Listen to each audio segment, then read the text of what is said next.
Екі балықшы орманда, көлдің жағалауында балық аулап отыр. Бір уақытта орманнан аю шыға келеді.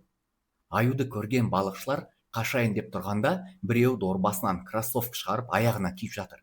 Сонда екіншісі: "Есің дұрыс па? Аю деген сағатына 40-50 километр жүгіреді. Бәрібір сені қуып жетеді. Маған ең бастысы сені озып кету."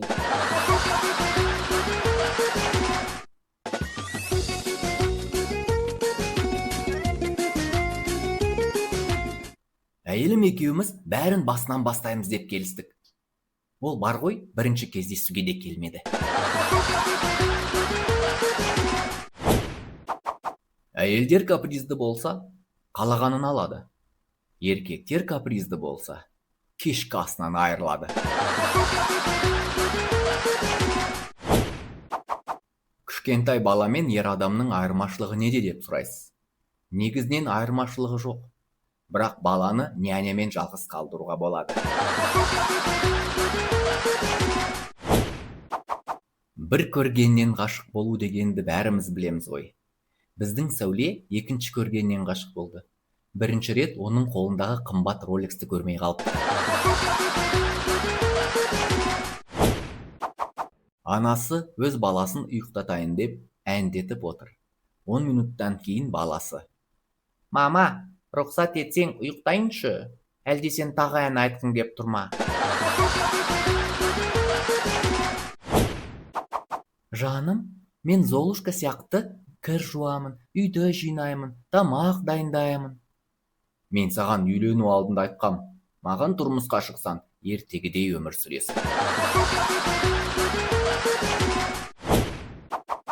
Қандай рахат! Кеше досымның туған күні болды. Қанша литр арақ іштік, санай алмайсың. Өте көп іштік. Бүгін тұрсам, басым ауырмайды. Көңіл күйім керемет. Ертең жексенбі. Жұмысқа дейін бір күн бар. Рахат. Не дейсің сен? Бүгін сейсенбі. Американдықтар екі нанның арасына котлет салып, "Мынау гамбургер" деді. Итальяндықтар шелпекке ірімшік қосып, "Мынау пицца" деді.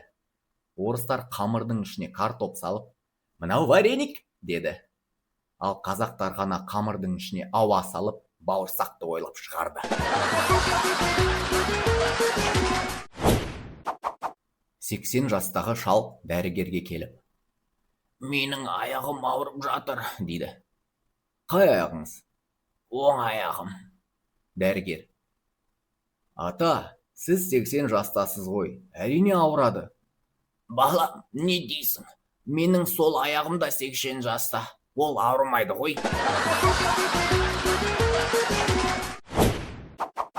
90 жастағы шал бір күні өз әйеліне: "Мен сені бірінші рет көргеннен бастап, үйлену тойымызға дейін әй қыз деп атап едім.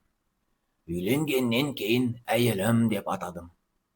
Балаларымыз дүниеге келгеннен кейін қатын деп атағам. Есіңде ме? Енді балаларымыз өсті, біз қартайдық. Сені кемпір деп атап жүрмін. Сенің атың кім вообще?"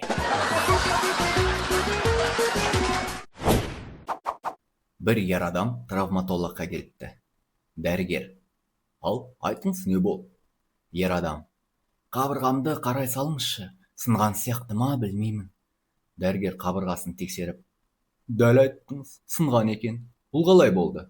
Ер адам: "Кеше үйге келіп, әйеліме, 'Айгүл, бүгін бірдеңе бола ма бізде?' десем, ол шынтағымен қабырғамнан бар күшін салып ұрып жіберді ғой." "Қаншалықты жиі болады ондай сіздерде?" "Бірінші рет. Оның есімі Айгүл емес, Ажар ғой."